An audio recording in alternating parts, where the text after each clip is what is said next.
Witkoff نے ایرانی حکام کا حوالہ دیا کہ جنہوں نے یہ دعویٰ کیا کہ ارکچائی وٹکوف کے پیغامات کو نظر انداز کر رہے ہیں۔ دوسری جانب ایرانی وزیر خارجہ نے رپورٹ کی تردید کرتے ہوئے کہا ہے کہ وٹکوف سے آخری رابطہ جنگ شروع ہونے سے پہلے ہوا تھا۔ ایکسیوس سے گفتگو میں امریکی عہدیدار نے کہا ہے کہ ارکچائی غلط بیانی کر رہے ہیں کیونکہ انہوں نے ہی وٹکوف سے رابطہ کیا تھا۔ ناظرین، گزشتہ روز ہی صدر ٹرمپ نے کہا تھا کہ ایران بات چیت کرنا چاہتا ہے، لیکن اصل سوال یہ ہے کہ کیا اسرائیل امریکہ کو یہ مذاکرات یا پھر بات چیت کی اجازت دے گا یا نہیں؟ کیونکہ بی بی سی میں فرینک گارڈنر نے اپنے تجزیے who wants what from the Iran war میں لکھا ہے کہ صدر ٹرمپ کے مقاصد غیر واضح ہیں، جن میں ایران کے جوہری پروگرام کو محدود کرنے سے لے کر تمام امریکی اور اسرائیلی مطالبات کی منظوری سمیت ایرانی حکومت کا مکمل خاتمہ بھی شامل ہے۔ اب تک ایران نے نہ تو ہتھیار ڈالے ہیں، نہ ہی حکومت کے خاتمے کے قریب دکھائی دے رہی ہے کسی بھی صورت میں، جبکہ ایران یہ چاہتا ہے کہ یہ جنگ جلد سے جلد ختم ہو، لیکن امریکہ کے مطالبات کو مانے بغیر۔ تاہم اسرائیل کو ایران کے خلاف جنگ ختم کرنے کی کوئی جلدی نہیں ہے، کیونکہ اسرائیل یہ چاہتا ہے کہ ایران کے ballistic missile, storage depot, command اور کنٹرول مراکز سمیت ریڈار اور پاسداران انقلاب کے اثاثوں کو جتنا ممکن ہو سکے تباہ کر دیا جائے۔ جنگ رکتے ساتھ ہی یہ سب دوبارہ تعمیر ہو سکتا ہے، اور اسرائیل یہ چاہتا ہے کہ ایران یہ سمجھ لے کہ یہ کام کتنا مہنگا ہوگا، کیونکہ اسرائیلی فضائیہ کسی بھی وقت لوٹ کر دوبارہ یہ سب تباہ کر سکتی ہے۔ ایران یورینیم بھی اس حد تک انرچ کر چکا ہے کہ جو سول جوہری ضرورت سے زیادہ ہے۔ ان سب کو ملا کر دیکھا جائے تو اسرائیلی وزیر اعظم نیتن یاہو کی حکومت کے لیے یہ ایسا خطرہ ہے ناظرین کہ جو ناقابل قبول ہے۔ مگر دوسری طرف آج ہی اسرائیلی وزیر خارجہ نے کہا ہے کہ ایرانی حکومت کو صرف ایرانی عوام کے ذریعے ہی گرایا جا سکتا ہے۔ ایران پر حملے سے متعلق جہاں اسرائیل اور امریکہ کی اسیسمنٹس غلط ثابت ہوئی ہیں، وہیں رائٹرز نے یہ لکھا ہے کہ ایران پر حملے سے قبل صدر ٹرمپ کو بتا دیا گیا تھا کہ ایران پر حملہ پورے خطے کو جنگ کے دہانے پر لا کھڑا کر دے گا اور اس کے اثرات پوری دنیا پر مرتب ہو سکتے ہیں، بالخصوص خلیجی ممالک پر۔ اور ذریعے نے رائٹرز کو یہ بھی بتایا ہے کہ جس انداز میں ایران نے حملوں کا جواب دیا وہ امریکہ اور اسرائیل کے لیے بہت زیادہ حیران کن تھا۔ جبکہ رائٹرز کی ایک رپورٹ میں یہ بھی دعویٰ سامنے آیا ہے کہ خلیجی ممالک نے نہ تو ایران پر امریکی حملے کی حمایت کی ہے اور نہ ہی وہ اس تنازع میں شامل ہونا چاہتے ہیں، مگر ایران کی طرف سے ان کی سرزمین پر حملوں کے بعد یہ ممالک یہ ضرور چاہتے ہیں کہ امریکہ اور اسرائیل نے جس مقصد کے لیے حملہ کیا اب وہ حاصل کیا جانا چاہیے۔ 3 ذرائع کا حوالہ دیتے ہوئے رائٹرز لکھ رہا ہے کہ صدر ٹرمپ خلیجی ممالک کو ایران کے خلاف مہم میں شمولیت کے لیے دباؤ ڈال رہے ہیں، مگر یہ ممالک وہ ریڈ لائن کراس نہیں کرنا چاہتے۔ آج ہی سی این این کے خصوصی نمائندے نک رابرٹسن نے اپنی رپورٹ میں بتایا ہے کہ کیسے خلیجی ممالک ایرانی حملوں اور اسٹریٹ آف ہارموز کی بندش سے معاشی کرائسس کا شکار ہو چکے ہیں۔ تاہم امریکی صدر کی طرف سے ایران کے خارگ جزیرے پر ایک بار پھر حملہ کرنے کے اعلان پر ایرانی افواج کے ترجمان بریگیڈیئر جنرل ابو فضل شکارچی نے ایک بیان میں واضح کر دیا ہے کہ امریکہ خارگ میں تیل تنصیبات پر جس ملک سے حملہ کرے گا جواب میں اس ملک کی تیل اور گیس تنصیبات پر حملہ کر دیا جائے گا۔ ایرانی فوج کا یہ بیان واضح طور پر پڑوسی ممالک کو دیا گیا ہے۔ ناظرین، اب سے کچھ دیر پہلے فائنینشل ٹائمز نے شہ سرخی شائع کی ہے، "The era of US dominance in economic warfare is over"۔ امریکہ اس وقت بحری اور فضائی محاذ پر اسی طرح کی صورتحال میں پھنس چکا ہے کہ جیسے عراق اور افغانستان میں دیکھنے کو مل رہی تھی۔ ایک ایسا نسخہ ہے یہ کہ جس میں امریکہ ہر جنگی جھڑپ تو جیت سکتا ہے مگر آخرکار پوری جنگ ہار جائے گا۔ امریکہ کے پاس زبردست فوجی برتری ضرور ہے، وہ ایران کو بھاری نقصان بھی پہنچاتا رہے گا، لیکن ایران کو ہر لڑائی جیتنے کی ضرورت بھی نہیں ہے۔ ایران کو صرف کبھی کبھار کامیابی حاصل کرنا کافی ہے، مثلاً کوئی چھوٹی کشتی کسی آئل ٹینکر کو نقصان پہنچا دے، خلیج میں کوئی ڈرون دفاعی نظام سے بچ کر گزر جائے، یا پھر کسی ہوٹل یا تیل کی تنصیب پر حملہ ہو جائے۔ ہر ایسا واقعہ عدم تحفظ پیدا کرتا ہے which goes in favor of Iran. چھوٹا سا وقفہ، وقفے کے بعد حاضر ہوتے ہیں۔ Stay with us۔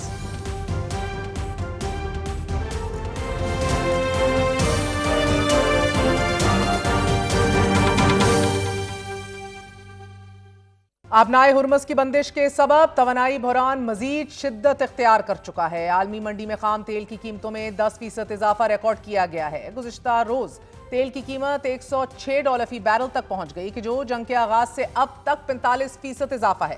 ایران جنگ کے دنیا بھر پر اثرات سے متعلق الجزیرہ نے ایک خصوصی رپورٹ شائع کی ہے کہ جس کے مطابق جنگ کے آغاز کے بعد برینٹ کروڈ تیل کی قیمت $72 سے بڑھ کر $106 فی بیرل تک پہنچ گئی ہے۔ اسی طرح ایل این جی کی قیمتوں میں تقریباً 60% اضافہ ہوا ہے۔ رپورٹ کے مطابق اگر جنگ طویل ہوتی ہے تو یورپ کی معاشی شرح نمو 0.5% تک گر سکتی ہے، جبکہ چین کی ترقی 3% سے کم ہو سکتی ہے۔ ناظرین، اس وقت برطانوی خام تیل کی قیمت $9.29 اضافے کے بعد $101.3 فی بیرل ہو چکی ہے، جبکہ امریکی خام تیل کی قیمت 2% اضافے کے بعد $102 فی بیرل پر ہے، جبکہ برینٹ خام تیل کی قیمت $106 فی بیرل پر پہنچ چکی ہے۔ سنگاپور مارکیٹ میں لنڈن برینٹ کروڈ اور امریکی خام تیل دونوں کی قیمتوں میں نمایاں اضافہ ریکارڈ کیا گیا ہے۔ سنگاپور مارکیٹ میں لنڈن برینٹ کروڈ کی قیمت $1.37 اضافے کے بعد $104.47 فی بیرل پر ہے، اور اس سے قبل خطے میں کشیدگی کے دوران خام تیل کی عالمی قیمتیں بڑھ کر $119 فی بیرل تک پہنچ چکی تھیں۔ ایران جنگ کے باعث تیل کی قیمتوں میں اضافے کے بعد عالمی توانائی ایجنسی انٹرنیشنل انرجی ایجنسی نے 400 ملین بیرل تیل جاری کرنے کا اعلان کیا ہے۔ تاہم اس اعلان کے باوجود خام تیل کی قیمتوں میں اضافہ دیکھنے میں آ رہا ہے۔ بین الاقوامی توانائی ایجنسی کے ایگزیکٹو ڈائریکٹر فاتح بیرول کا یہ کہنا ہے کہ تیل کی منڈی کو جس پیمانے کے چیلنجز کا سامنا ہے، اس طرح کی مثال ملتی ہی نہیں۔ 1974 میں قائم ہونے والی عالمی توانائی ایجنسی کی تاریخ کا یہ چھٹا واقعہ ہے کہ اس کے رکن ممالک کو اپنے محفوظ ذخائر سے تیل نکالنا پڑ رہا ہو۔ اس سے قبل 1991 میں پہلی خلیجی جنگ کے دوران، پھر 2005 میں امریکہ میں سمندری طوفان کترینا کے بعد، 2011 میں لیبیا میں جنگ کے دوران، اور 2022 میں روس سے یوکرین پر حملے کے بعد 2 بار IEA کو محفوظ ذخائر سے تیل عالمی منڈی میں ڈالنا پڑ گیا۔ تاہم حالیہ مقدار 2022 میں جاری کیے گئے تیل کی مقدار سے دگنی سے بھی زیادہ ہے۔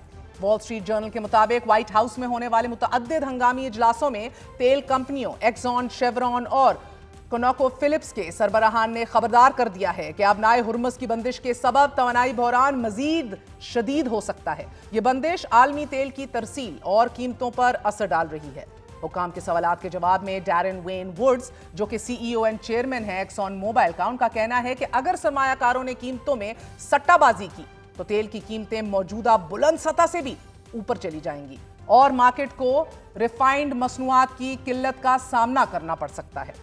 وال سٹریٹ جرنل کے مطابق وائٹ ہاؤس تیل کی قیمتوں کو کم کرنے کے لیے کئی اقدامات پر غور کر رہا ہے کہ جن میں روسی تیل پر پابندیوں میں مزید نرمی، ہنگامی توانائی کے ذخائر سے بڑے پیمانے پر تیل کا اخراج، جونز ایکٹ کے قانون کو معطل کرنے پر غور کہ جو امریکی بندرگاہوں کے درمیان خام تیل کی ترسیل کو محدود رکھتا ہے، اور وینزویلا اور امریکہ کے درمیان تیل کی ترسیل میں اضافے کی کوششیں۔ امریکی میڈیا کے مطابق پینٹاگون نے انتظامیہ کو یہ بتایا ہے کہ آبنائے ہرمز کو کھولنے کے لیے فوجی آپشنز موجود ہیں، اور انتظامیہ بھی چاہتی ہے کہ یہ کام مہینوں کی بجائے ہفتوں میں مکمل ہو جائے۔ اس وقت آبنائے ہرمز میں جہازوں پر ایران کے حملوں میں اضافہ ہو رہا ہے اور تقریباً 90 سے 100 لاکھ بیرل تیل وہاں پھنسا پڑا ہے۔ تاہم صدر ٹرمپ نے اپنی ایک سوشل میڈیا پوسٹ میں توانائی کی بڑھتی ہوئی قیمتوں پر خدشات کو مسترد کرتے ہوئے یہ کہا ہے کہ چونکہ امریکہ دنیا کا سب سے بڑا تیل پیدا کرنے والا ملک ہے، اس لیے جب تیل کی قیمتیں بڑھیں گی تو ہم بہت پیسہ کمائیں گے۔ جبکہ نیو یارک ٹائمز کے مطابق ٹرمپ انتظامیہ نے معاشی نتائج کا غلط اندازہ لگا رکھا ہے۔ اخبار لکھ رہا ہے کہ ان کے مشیروں نے اس بات کا غلط تخمینہ لگایا ہے کہ ایرانی رد عمل عالمی توانائی کی منڈیوں کو کس قدر بری طرح متاثر کر سکتا ہے۔ صنعتی ماہرین کا یہ کہنا ہے کہ $100 سے اوپر کی قیمت مختصر مدت میں تو فائدہ مند ہے، لیکن طویل مدت میں یہ امریکن صارفین کی قوت خرید کو متاثر کرے گی کہ جس سے ایندھن کی طلب بھی کم ہوگی اور بالآخر قیمتیں بری طرح گر جائیں گی۔ امریکی میڈیا کا یہ دعویٰ ہے کہ وائٹ ہاؤس کے حکام نے ایکسون اور کنوکو فلپس کے ساتھ وینزویلا میں دوبارہ سرمایہ کاری کرنے اور وہاں کے خستہ حال تیل کے کنووں کو ٹھیک کرنے کے بارے میں بات چیت شروع کر دی ہے۔ جنوری میں نکولس مادورو کی گرفتاری کے آپریشن کے بعد صدر ٹرمپ نے تیل کمپنیوں پر زور دیا تھا کہ وہ وہاں اربوں ڈالر کی انویسٹمنٹ شروع کر دیں۔ اگرچہ کمپنیاں شروع میں ہچکچاہٹ کا شکار تھیں، لیکن ایز وی اسپیک ناؤ اب ایکسون وہاں تکنیکی ٹیم بھیجنے پر غور کر رہی ہے، جبکہ شیورون نے پہلے ہی وہاں اپنی پیداوار میں ریکارڈ اضافے کی اطلاع دے دی ہے۔ ایران پر امریکی اسرائیلی حملے کے بعد اب تک کم از کم 85 ممالک میں تیل کی قیمتوں میں اضافہ ہو چکا ہے۔ ناظرین، اس دوران جو صورتحال خلیج فارس کے تیل اور گیس سے مالا مال خطے میں نظر آ رہی ہے وہ اتنی تشویشناک ہے کہ ماضی کے تمام اندیشوں پر غالب ہے۔ جبکہ امریکہ اور اسرائیل حملوں کی وجہ سے روس کے مزے ہیں۔ اب نائے ہرمز کی بندش سے روسی تیل کی مانگ بڑھ چکی ہے اور روس دنیا کو یومیہ 15 کروڑ ڈالر کا تیل فروخت کر رہا ہے۔ امریکی جریدے فائنینشل ٹائمز لکھ رہا ہے کہ روس نے حالیہ دنوں میں جو تیل صرف چین اور بھارت کو بھیجا ہے، صرف اس پر ہی ٹیکس کی مد میں 2 ارب ڈالر کما لیے ہیں۔ آج بیشتر ممالک ویتنام، بنگلہ دیش، سری لنکا، تھائی لینڈ ایندھن کی قلت اور معاشی گراوٹ سے بچنے کے لیے اہم اقدامات اٹھا رہے ہیں، جیسا کہ 4 روزہ ورک ویک، گھروں سے آفس کا کام اور پیٹرول کی راشننگ۔ سری لنکا ان ممالک میں ایک بہترین مثال ہے کہ جس نے ایندھن کی قلت سے نمٹنے کے لیے بروقت فیول پاس کا آغاز کیا ہے۔ وزارت توانائی اور بجلی نے نیشنل فیول پاس متعارف کروا دیا ہے کہ جس کے تحت عام عوام اپنی ذاتی گاڑیوں کے لیے ہفتہ وار بنیادوں پر ایندھن کا ایک یقینی کوٹا خرید سکیں گے۔ اس فیول پاس کا آغاز information and communication technology agency ICTA کے تکنیکی تعاون سے کیا گیا ہے کہ جس کا مقصد پیٹرول پمپوں پر لگنے والی طویل ترین لائنوں کو ختم کرنا، عوام کو ریلیف فراہم کرنا اور ہورڈنگ سے بچنا ہے۔ وزیر توانائی اور بجلی نے اس سسٹم کے آغاز پر بتایا کہ پاسپورٹ نمبر یا پھر بزنس رجسٹریشن نمبر پر صرف ایک گاڑی رجسٹر کی جا سکتی ہے۔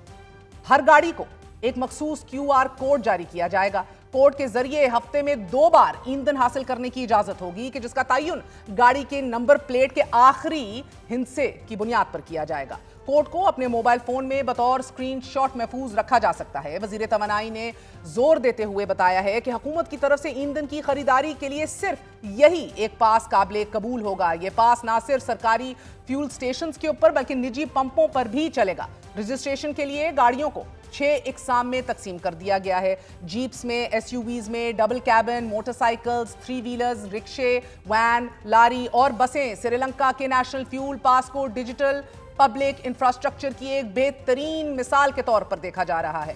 DPI یعنی کہ ڈیجیٹل پبلک انفراسٹرکچر میں یہ صلاحیت موجود ہے کہ وہ پوری قوم کے لیے جامع، محفوظ اور بنیادی ڈیجیٹل سہولیات انتہائی تیزی اور مہارت سے فراہم کر سکیں۔ دوسرے لفظوں میں قومی سطح پر ایسی ڈیجیٹل خدمات سری لنکا نافذ کر رہا ہے کہ جو شہریوں کی ضروریات کو پورا کریں۔ 2022 میں سری لنکا کو آزادی کے بعد بدترین معاشی بحران کا سامنا کرنا پڑ گیا تھا۔ غیر ملکی زر مبادلہ کی کمی کے باعث ایندھن کی درآمدات رک گئی تھیں کہ جس نے پورے ملک کو مفلوج کر کے رکھ دیا تھا۔